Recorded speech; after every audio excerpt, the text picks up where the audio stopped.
All right, welcome back. Today we are going to talk about the best day of real estate, and that is closings.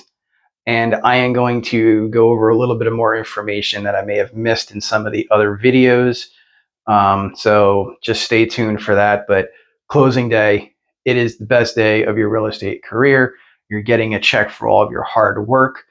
And hopefully these classes here will lead up to some closings that the videos you've watched will lead to some closings in your future real estate career.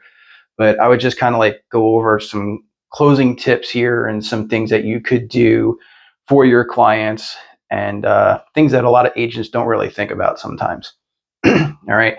So number one would be to buy them some type of closing gift, whether it be a gift card to a home improvement store if they have some work that needs to be done on the home. Or a lot of agents, what they'll do is they'll buy something branded towards them with the client's name on it, like congratulations, Christina and Mike, on the new home.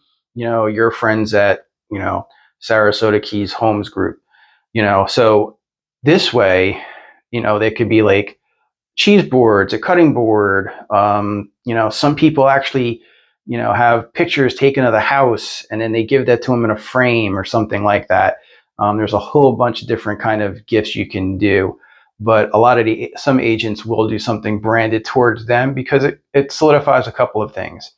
Number one, every time somebody pulls that board out to use it, it reminds them of Eric Martin, who was in real estate, or their friends come over and they see the board and they're like, oh, wow, that's a nice cutting board, or, whatever it could be, the conversation. But your name and brand is going to be on there, which is going to create maybe a real estate conversation down the road. All right. So you always want to try to give some type of closing gift to thank them for their business. A big key that a lot of agents don't do is follow up with your clients, right? Once they purchase a home, they're not a one and done person. You have to reach out to them, not every month. You don't have to do that. Maybe at first, just to kind of see, how's the house going? How's everything going? How's the neighborhood? Do you need any help with anything? Are there any, contractual things that you need, like a roofer or anything like that I can help you get?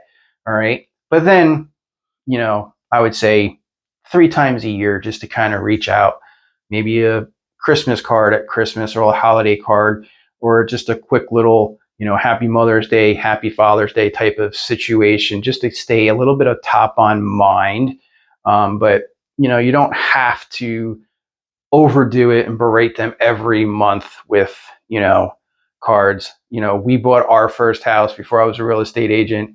And seriously, like the agent, she was probably in her 70s when she helped us purchase the home, and still literally like 10 years later we were still getting thank you cards or a little Christmas card from her, just kind of like reminding us that she was still in the business. All right. So you have to remember this, that real estate is a relationship based business. The bigger you can build your relationships with your clients, the better business you will have, because they will always think about you and they will always refer you business. But moreover, if 5, 6, 7 years they decide that they need a bigger house or a smaller house, or they need to move out of state, they're going to think of you to be able to do that next transaction, whether it's help them buy and sell, whether it's just sell or whatever. All right. So you have to remember that as a relationship business, not a transactional business. Transactional business is one and done, and you never talk to those people again. You're always having to find new leads. That is not what you want to do. You want to be able to nurture your old leads, your old closing clients, your old clients, and just build that business off of that. And then hopefully have a 40, 50, 60% referral type of business, to where new business, if it comes along, great, but you're not always having to search for that business. So let me get into some of the things that I may have overlooked or missed in some of the other videos. All right. And that is because I just didn't, not that I didn't think about it, but the fact that being in real estate for as long as I've been in real estate, it's almost like yourself at your former job or your current job that you may have been at for some time, and you just take it for granted that the new people are going to understand or know what needs to be done. So you may skip a step or two here and there, and it may not be an important step for you, but it could be a very important step for them that they're missing. So when it comes to buyers and sellers, all right, what I would highly, highly suggest you do for your buyers, all right, is find 2 or 3 home inspection companies, 2 or 3 title company or slash attorneys, real estate attorneys, depending on, again, what part of the country you're in, is going to determine on, who you use or what you use. All right. And then what you can do when you have a buyer come through, okay, and 2 or 3 mortgage loan officers, all right, we can add them to the list too. But if you can have 2 or 3 of those topics and subjects or those professionals, all right, when you do finally sit down and you talk to them about getting a loan, you can say, here are 3 trusted professionals I use. Call them, speak to them, see which one you feel works better for you. And the same thing with an attorney or title company, and then the home inspection. Because just because you get along with 1, 2, and 3 does not mean that they will get along with 1, 2, and 3. Pricing could be different. Attitude could be different. What they offer as a whole could be different. So I like to try to offer out services to 2 or 3 different, professionals, and allow my buyer to pick them. All right. I know, and you should know, that if they pick any of those 3, they're going to get a great service. All right. But it's going to be up to them to pick who they feel they trust or can afford the best at that point in time. All right. When it comes to sellers, all right, you are probably more than likely just going to need real estate attorney and or title company. And again, that is going to be 2 to 3 people. Here's a list. Go over that list, and then you'll take care of that. For your database, what I would highly suggest to do would be to back it up in some fashion that you can do that. Some of these companies will allow you to export their information to a CSV or an Excel file. I would highly, highly suggest doing that. It was something that I didn't do at the time. I was working with a dialer program, and I did not, back anything up. And one morning I went on, and they basically shut my site down. They claimed that I was doing something wrong, but I wasn't doing anything any different than I was doing earlier, because some of these, these companies, all you have to do is just one little thing that you're not thinking is wrong, and they think it's wrong, and they will ban you. They will take all of your information, or at least keep you from getting their information. So I would highly, highly suggest backing up your CRMs at least once a month.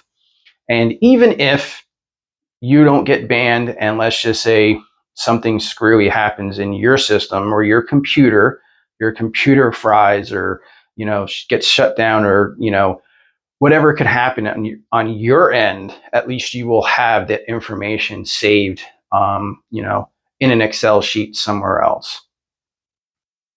Another thing that I would definitely do would be, if you are calling for sale by owners and expireds, there are a lot of agents out there who will say, we have a buyer for your property. We would like to come by and take a look at it and see if it works for our buyers. And then they don't have buyers. They're just using that to get into the house, to try to obtain the listing. That is completely the wrong way to go about something like that, because when it comes back to find out that you never had a buyer, all right, that is going to be very, very bad for you, because with the internet today and the way they can do reviews and they can let everybody know how dishonest you are, you will be done in the real estate business like that. All right. So try not to dissuade or lie to a client just to get business. All right. Use your honesty, use your availability, use your knowledge to show them that you are the best fit for that business.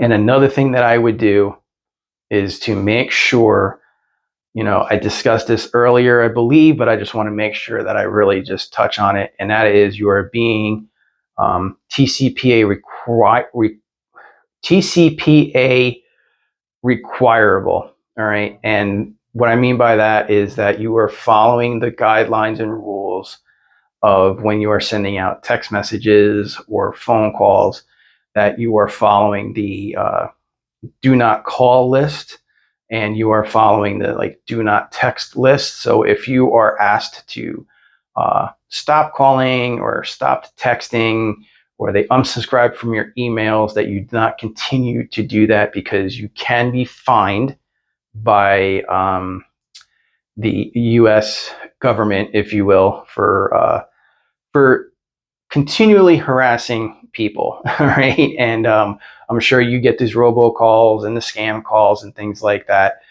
So that's why it's very, very important to make sure that the people you are calling are in your database, or at least have some type of knowledge, or at least reached out to you in some way to find out about real estate, because then you will have a little recourse, as saying, well, they reached out to me, or they gave me their number, or here it is, here's the database information that I received off of a, lead generation source that they were looking for information. And it'll kind of help you out, because, now they gave you their information, you're not taking it from someplace else. All right. So once again, those are just a few of those things that I really believed I needed to touch on. So that is it. That is the end of this course or program. I like to call them a program. But yeah, I really hope you got the information you needed from this, and you are able to put that towards your business and be able to grow your business with that. And once again, really, really appreciate you spending your, few hours here on these videos. Hopefully they, I know there's one that was a little long in there, but hopefully the rest of them were short enough to where you got what you needed and were able to make it happen without spending too much time in front of your computer. All right. So once again, I'd like to thank you. And if you have not, and you want to join up for the extra content portion, you can do that by going to getrapid.net. You can sign up for that. Once again, we will have some scripts on there. We will have some rain brattlers. We will have some extra videos. And there will always be stuff getting added to that program. All right. But once again, I think the big thing is going to be that the Facebook, the Zoom that we will be doing weekly. So you can check in to see what the dates and the times are for that. But you will be able to get on that and be able to ask some questions. So just in that alone, I think it's just really worth the cost. So once again, thank you. Good luck in your career. If you do have any questions, this is the information and where you can reach me at. Thanks.